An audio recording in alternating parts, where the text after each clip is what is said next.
Okay, hello everyone. This is Colin Cox, and this is the Week 3 audio lecture for Modern American Literature. Today I want to talk about Edith Wharton. I asked you to read two stories, The Other Two and Roman Fever. But before we do that, and I'll start with The Other Two and then transition to Roman Fever, I want to say a little something about perhaps a genre of writing or a way or a modality of writing called literary realism. And this is relevant to potentially the way you could think about a novella like Daisy Miller, but one of the best ways to define or to conceptualize literary realism, because it's really hard to just reduce it to a single sentence or a couple of sentences, is to actually put it in contrast to, for example, the plays of William Shakespeare, perhaps one of the most influential writers in the history of English literature,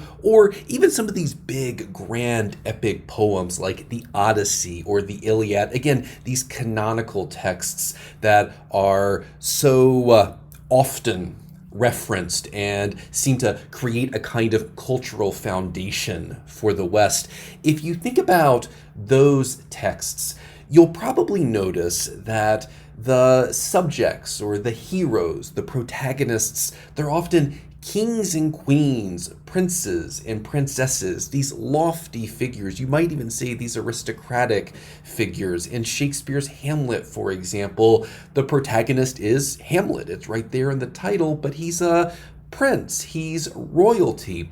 Literary realism, by contrast, attempts to offer stories and narratives about potentially these non-royal and non-aristocratic figures, even though there are certainly remnants of aristocracy or of the aristocracy in a novella like Daisy Miller. I think it's abundantly clear that they're not framed really as the heroes. It's Daisy, someone who represents a different set of values and sensibilities. Now, with all of that said, I think there are certain ways of challenging some of the presuppositions of literary realism, and we'll talk about some of that throughout the semester, because if you remember back to what we said about Daisy Miller, the Millers, they're a member of this nouveau riche class, and it's not like, and we again talked about this last week, it's not like the transition from this kind of inherited wealth to whatever the Millers represent. It's not like that necessarily created a more egalitarian society for everyone. It certainly increased opportunity for people in ways that potentially didn't exist in the past, but it didn't, again, maybe if you want to imagine there was a kind of promise of a kind of egalitarianism, it certainly failed at realizing that promise, if that promise was ever inherent in the larger ideological notions tethered to figures like the Millers and a lot of what happened during this industrial revolutionary period and the transfer of wealth that occurred during that period. But something else that I think we should at least acknowledge when thinking about literary realism, and it's there in the name realism, is that with realism, we're perhaps getting the opposite of maybe fantasy or again, just conceptually, if we wanted to imagine whatever the antithesis or the opposite of realism is. And I think, again, if we return to something that I've spoken about repeatedly throughout the semester, the importance of and the necessity of thinking about framing and forms of mediation, I would encourage you to hesitate to assume that realism offers some unmediated, unvarnished picture or narrative of a person or a people or whatever. Again, we should always and we must always think about forms of mediation. Perhaps in a larger sense, we should always think about form and how form creates the condition or the conditions for certain types and sorts of content. And I'll certainly talk about that a little today, especially with the other two, because of how Wharton elects to begin and end the story. But I at least wanted to pause before talking about these stories and just say a little something about literary realism, because it will certainly inform at least many of the conversations that we'll have throughout the semester. So let's transition to the other two. by Edith Wharton. So I want to frame this conversation of The Other Two by, again, placing the story in contrast with a novella like Daisy Miller, because, and we talked about this last week when we talked about Daisy Miller, we discussed how Daisy Miller seems to become a tragedy once we perhaps see or understand this sense that Daisy's punished at the end, that her death signifies a kind of punishment for her behavior. We also spent some time last week talking about how perhaps there's something revolutionary about what Daisy does, this idea that she takes a notion or a concept to a kind of extreme. Maybe there's something quite radical and revolutionary about it. But again, I think the overall feeling or the tone of the novella is one of tragedy. And again, that's signified perhaps most acutely by Daisy's death. Now, with The Other Two, it's fascinating how these two narratives feel quite similar in distinct ways. There are differences, of course, but in contrast to Daisy Miller, The Other Two feels more like a comedy. There's something almost revelatory at the end. There's something quite happy and quite light about the end of this story. And again, if we're thinking about a figure like Shakespeare, who I mentioned earlier, Shakespeare wrote, perhaps broadly speaking, in two different genres, tragedy and comedy. And of course, there's history plays and a myriad of other plays that have maybe some cross-pollination with these different genres. But what you notice with Shakespeare's history plays is they end quite tragically, and there's often a lot of death at the end. So in a Shakespeare tragedy, death is perhaps the thing that inaugurates or signifies this sense of loss and tragedy. But by contrast, his comedies almost always end, with the exception of one play that I can think of, with marriage and something happy. So what we're seeing in tragedy is a kind of disunion, which signifies this sense of tragedy. But what we see in his comedies is a return or a reuniting, a sense of union, which is perhaps what signifies the comedy, what makes it feel so light. So if we wanted to use that kind of framework, that might help us understand why a story like The Other Two feels so much lighter, because there is this sense of union at the end. Everything that feels so disparate throughout the story, it's all resolved at the end, and it's not resolved with a character or multiple characters. Deaths, it's I suppose all of that's avoided, maybe is the best way to say it. But something else that I want to think about, and again, I think this is another moment where The Other Two feels quite similar to a novella like Daisy Miller. Alice is not our point of view character, but she is in many ways the most interesting character in the story, but she's also the most enigmatic character in the story, which is to say she's an enigma. We don't seem to know really anything about her or a lot about her, and we learn some things, but she remains cloaked in a kind of mystery. And a lot of this is because her husband, her current husband, her third husband, Waythorn, doesn't seem to know that much about her, which you might think, well, that's ironic, that's counterintuitive. They're married. Why wouldn't they know, or why wouldn't he know more about her? But I think that's part of what's perhaps satirical and comedic about this story. That's maybe one of the points Wharton wants to make.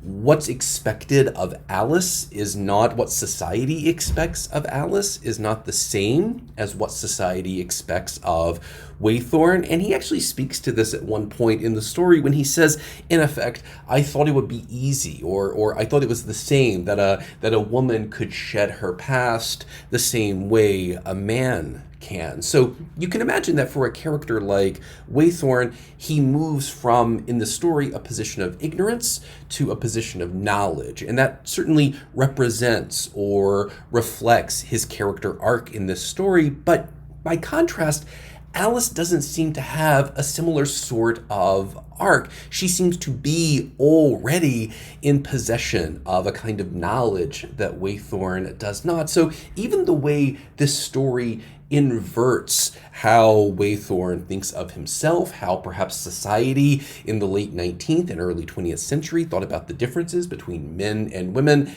Waythorn is not in position of a kind of supreme knowledge. He's actually defined, it seems, by a kind of crippling ignorance, but he's not quite aware of it. And that's again, I think part of what's so funny in the story is watching him come to these realizations, the sorts of things that he probably should already know. But again, Alice, by contrast, she seems to be a character who possesses a kind of supreme knowledge. And I think one word you could use, if we're just thinking about Alice now, one word we could use to really signify or represent this supreme knowledge is a word like evolution. Alice is a character of evolution. She's learned how to navigate an extremely difficult social space in an extremely difficult society, one where, as I'm sure you could perhaps deduce or suspect, a society that's quite skeptical of divorce and quite skeptical of people who were married multiple times. It's also a deeply patriarchal society. Again, at the time Wharton wrote this, women in the United States didn't even have the right to vote. But notice how successful Alice navigates this social space, and notice how nimble she is. And again, I think this is where, if we wanted to, again, do this compare and contrast with a story like Daisy Miller, this is where we see one of the perhaps most pronounced differences between those two characters. Daisy, as we discussed last week, is not necessarily a character who is so nimble in social situations, but Alice seems to be, and that would be potentially an interesting essay to write, comparing and contrasting the way a character like Daisy Miller and a character like Alice Waythorn navigate extremely restrictive social spaces. And if we wanted to look to a specific example or potentially two specific examples from the text as a way of perhaps supporting this notion, I would encourage you to look at the beginning and the end of the story. And I mentioned this earlier because the way Wharton frames this story, which is to say the form this story takes, I think is quite interesting and quite suggestive, because it's only upon finishing the story that we realize the way Wharton begins it is a clever bit of foreshadowing. And so here I'm just reading from the first page of the other two. Waythorn on the drawing room hearth waited for his wife to come down to dinner. So I think if we're reading this the first time, and if we engage perhaps what we already know or what we might suspect, especially considering when Wharton wrote and published this story, we might think, well, here's an example of a kind of deeply gendered misogyny, right? It's an example of a man waiting on a woman because who knows, right? She can't decide what clothing she wants to wear. Or again, just think of all of the gendered assumptions and gendered notions that we might associate with this idea of a man waiting on a woman. But when we arrive at the end of the story, we see a repetition of this motif. So I'm just flipping a couple of pages now. And if we go to the end, we see something quite similar. And here, again, all three of her husbands are in the same space, which, again, maybe you could imagine for someone like Wharton, there's a bit of subversive comedy happening here. But this is what she writes. She swept aside their embarrassment with a charming gesture of hospitality. I'm so sorry I'm always late, but the afternoon was so lovely. She stood, drawing off her gloves, propitiatory and graceful, diffusing about her a sense of ease and familiarity in which the situation lost its grotesqueness. But before talking business, she added brightly, I'm sure everyone wants a cup of tea. And so here, again, notice Wharton repeats this motif of waiting, but I think it becomes clear that even though Alice wants to play it off in, again, a way that might affirm or might reinforce certain gender notions about women being late, leaving men waiting, I think, especially if you take what happens throughout the story into consideration and place it in a proper context, what you are left to deduce is this waiting is not Wharton reinforcing certain gendered notions, but it's a kind of power play, I guess, because think about what it means to leave a person waiting.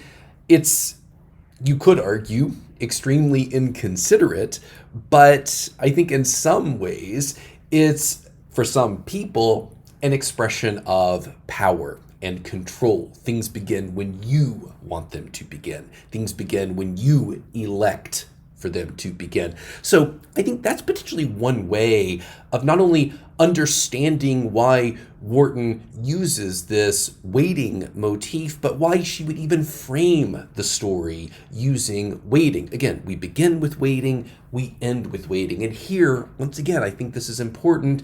We're not getting, with this bit of literary realism, something without mediation, something without a kind of form.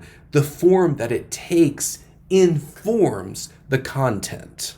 And if we wanted to say one final thing, again, about how Wharton deploys but ultimately subverts certain gendered notions, I think we should certainly consider how Wharton deploys but then ultimately subverts this idea of perhaps women being absent-minded. Again, this is one of these societal notions that I think regrettably far too often we've inherited and then reproduced. We see it reproduced in popular media. But what Wharton does with it, again, I think it's an opportunity to think about Alice as a character defined by a kind of adaptability. And this adaptability, it's designed, or at least in Alice's hands, it's a way for her to exercise a kind of power and control. And it's this moment when she mistakes how Waythorn likes his coffee. So early in this section, I want to say this is section 2. We meet Varick, her second husband, and the way Wharton describes him, he's something of a glutton, he's something of a lush. And at the end of that section, Alice offers Waythorn coffee with cognac. And he says, of course, no, I don't want that because that's not how I take my coffee, but that's how Varick takes his coffee. And there's this moment, again, so much is unspoken here, and I would encourage you to definitely think through or to try and analyze and unpack all of these times when characters don't necessarily say something or they say very little, but Wharton gives us maybe a description of how they look and appear and what all of that could mean. Because I think one way of reading this, and I think this is how Alice plays it off, is to just think, oh, she's just absent-minded, right? But what I do like about this is how Alice uses this as an opportunity to potentially comment on how she can't even tell her husbands apart anymore. And I suppose in that way, her husbands feel almost like conquests. And there's, while distinct differences between them, or they have these distinguishing characteristics, they're not that distinct, it seems, to Alice. And again, I think this is an interesting and even potentially comedic way of subverting some of these assumptions. But I would want to say at least one final thing as a kind of challenge here, because I think even today, when we think about certain notions or certain ideas, maybe you've heard this before, lean in. This is something that Sheryl Sandberg, she's either Google or Facebook's COO.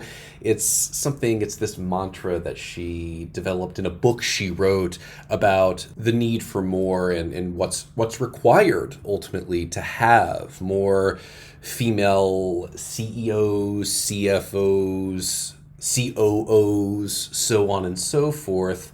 And while that sort of representation is important and necessary, when people have critiqued her, what they've often said is, well, it sounds like you're not creating something new, or you don't have a plan to remake how society works, or how we think about power structures. You're just reproducing an existing power structure, or encouraging women to adopt the tenets and the characteristics of, if we just wanted to be simple about it, the patriarchy. And later this semester, we'll read Audre Lorde, and what I'll ask you to read, one of the things I'll ask you to read from Lorde is an essay that she originally gave or delivered as a speech at a conference, but it was later reproduced and then put in a book called The Master's Tools Will Never Dismantle the Master's House.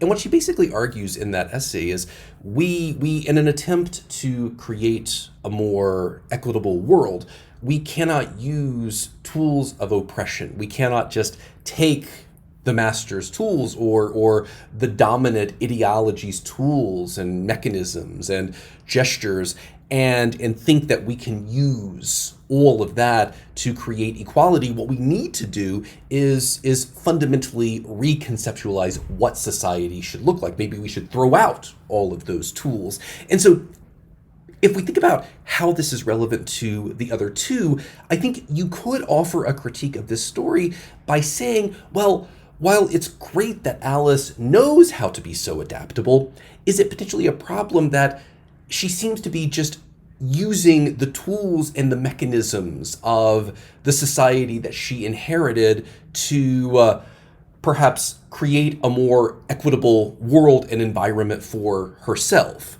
And in that way, we could potentially reconsider or reconceptualize, again, what a figure like Daisy Miller might represent. That Daisy might seem, you could argue perhaps, that Daisy is more interested in just completely dismantling the world as it exists. But perhaps by contrast, Alice simply wants to learn how to adapt to it. And is there a problem with adapting to a world that's not equal, that has distinct hierarchies, that has winners and losers? Is there a better way, I suppose, is ultimately what I'm asking. Is there a better way for us to organize ourselves as people? And I think these sorts of stories get at those sorts of ideas, even if it seems like those ideas are embedded or they're a couple of layers deep.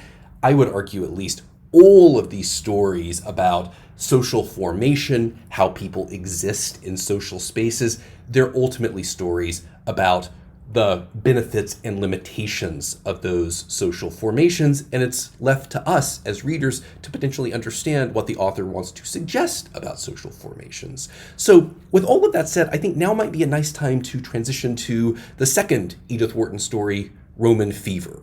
So unlike the other two, which focuses on, in particular, this husband, Waythorn, and Alice's two previous husbands, and in this way that Alice really recedes into the background of that story, or perhaps just always exists in the background. She's at a kind of distance from us. Roman Fever is a bit different. In this story, the husbands, the dead husbands, the husbands of Mrs. Slade and Mrs. Ainsley, they're the ones who only have a kind of lingering presence in this story, even though, in particular, Mrs. Slade's dead husband emerges at the end as such an important and consequential part of their relationship and their dynamic. But one of the ways that we can think about Roman Fever is to really think of it as this story of perceptions and how people view one another, and how that skewed perception, because I would argue we always have skewed perceptions. Again, there's always these different forms of mediation, these barriers that often prevent us from seeing or understanding a person or a situation in a way that we would describe as objective. Again, not that objectivity exists. I think a story like this so beautifully illustrates how there's only different or even a countless number of subjective interpretations and subjective understandings of people, individuals, situations. And Wharton seems to really highlight this or emphasize this at the end of section 1 on page 875 when she writes, so these two ladies visualized each other, each through the wrong end of her little telescope. And I would encourage you to pause for a moment and just reflect on what that ultimately means, because I think potentially the idea that Wharton's perhaps grappling with here is the notion that we're perhaps always looking at one another maybe through the wrong end of a lens. And because we do that, it's creating a kind, or it produces a kind of perpetual distortion. And so in the same way that Waythorn's understanding of Alice is distorted by perhaps patriarchal and perhaps even misogynistic notions of who and what women are, I think we can see Wharton here again grappling with notions of perception that seems to be what's really cutting across or potentially connecting both of these stories, is this sense of misreading or misperceiving a person and a situation. But a couple of other just questions I would encourage you to consider when thinking about this story. The first is how this story grapples with power dynamics, and in particular, shifts in different power dynamics. Because I think at the beginning, and part of this is because we are seeing this story, Mrs. Slade is really our point of view character. So in the same way that Alice feels a bit at a distance, so does Mrs. Ainsley. But I think it's this notion that Mrs. Slade, not only does she misperceive Mrs. Ainsley, but she even misperceives her presumed power. And I think that's part of what's so fascinating about this is Mrs. Ainsley, whatever this antagonistic dynamic between these two characters, it really doesn't feel like both of them have experienced it equally, if at all. In fact, it doesn't feel like Mrs. Ainsley really experienced this antagonism at all. She seems to be a character who just is blissfully unaware of everything that seems to be torturing and tormenting Mrs. Slade. And I think that's part of what, if you wanted to use an idea, that's part of what's so delightfully delicious at the end of this story is Mrs. Ainsley and her confusion is part of perhaps what hurts so much for Mrs. Slade. The fact that she didn't behave maliciously, she just behaved. And I would encourage you to maybe think about what that means, or to even think about the potential consequences of that. But I think we see this shifting in power once we learn everything that we need to learn, or everything that Wharton wants us to know and learn about these two characters and their past. But what's interesting, of course, and I think this gives us a sense of how a character like Mrs. Slade thinks about these sorts of power dynamics, or how she thinks about these kinds of antagonistic relationships, even when it seems like she's lost, if you wanted to use that kind of language, because I think she would certainly use that kind of language. Again, Mrs. Slade feels like someone who, especially with Mrs. Ainsley, sees this friendship or this relationship as zero sum. She still tries to salvage something. She still tries to salvage some power. And this is on page 861.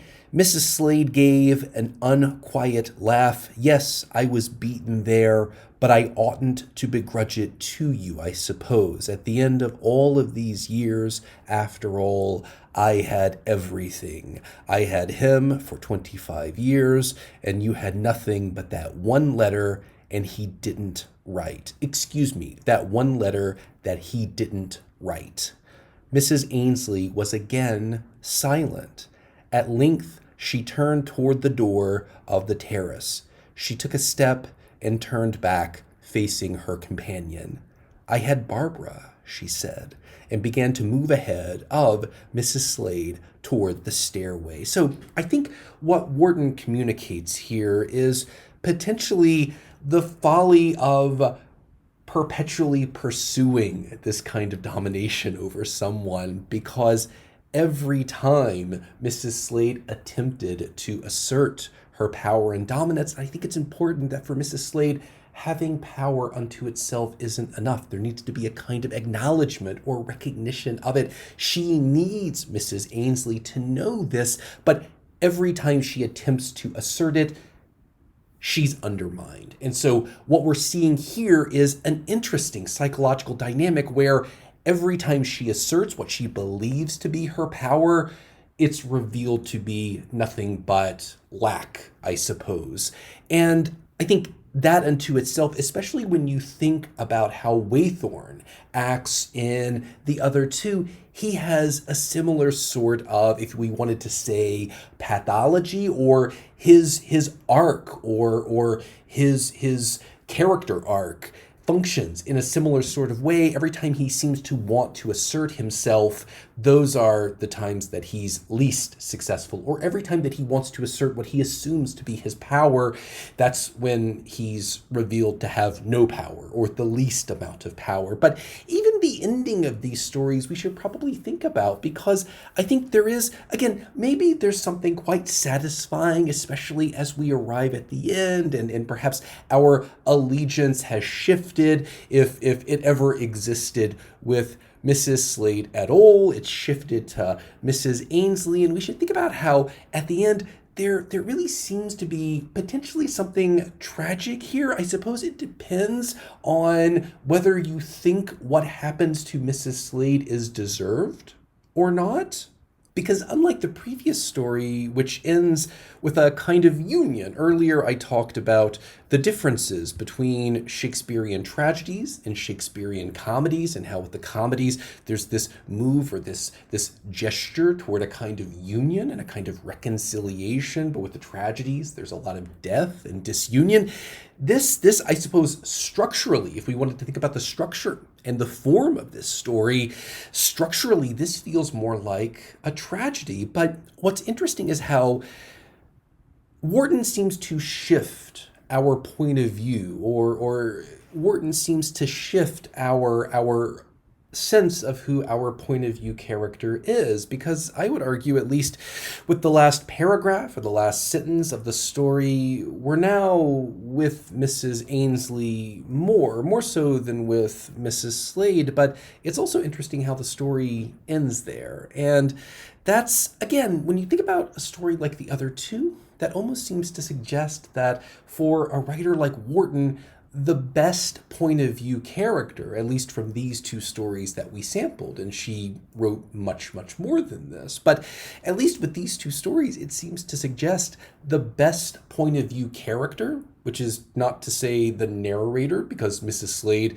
she's not the narrator of this story, but the best point of view characters are those characters who perhaps know the least, right? Because, again, if we wanted to think about the genre, even though this doesn't have the trappings of a kind of detective narrative, it does feel a bit like a detective narrative at times. There's a central mystery that maybe we as the reader are attempting to understand, but the moment we shift to a character that seems to embody knowledge and understanding, that's when the story needs to end. So that, I think, is also an interesting thing worth considering, the way, whether it's Henry James or Edith Wharton, the way they use point of view, and in particular how they really seem to like having point of view characters who know practically nothing, because that seems to be their lack of knowledge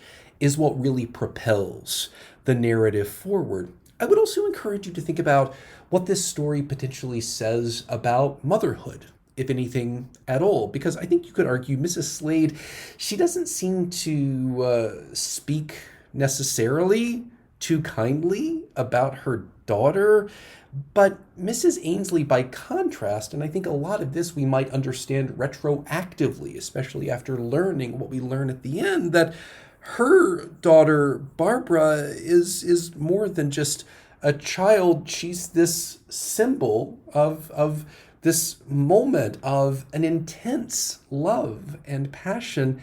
And you could potentially argue that's what Mrs. Slade seems to lack. She doesn't seem to even really care about that at all. Everything with Mrs. Slade, it seems, is about status, it's about superficial things, it's about symbols, but it's not about any real meaning or any real feeling, especially with Mrs. Ainsley. What really seems to drive her is having this sense of superiority over her or feeling superior to her. So even the way this story tries to grapple with and unpack mothers and their relationships to their children is something that I think is quite interesting. And finally, the last thing I'll say, this is a story like so much of what Edith Wharton wrote. It's a story where subtext must become text. And as readers, again, that's, I think, part of the mystery of this story, or part of what's so delightful about how the narrative unfolds.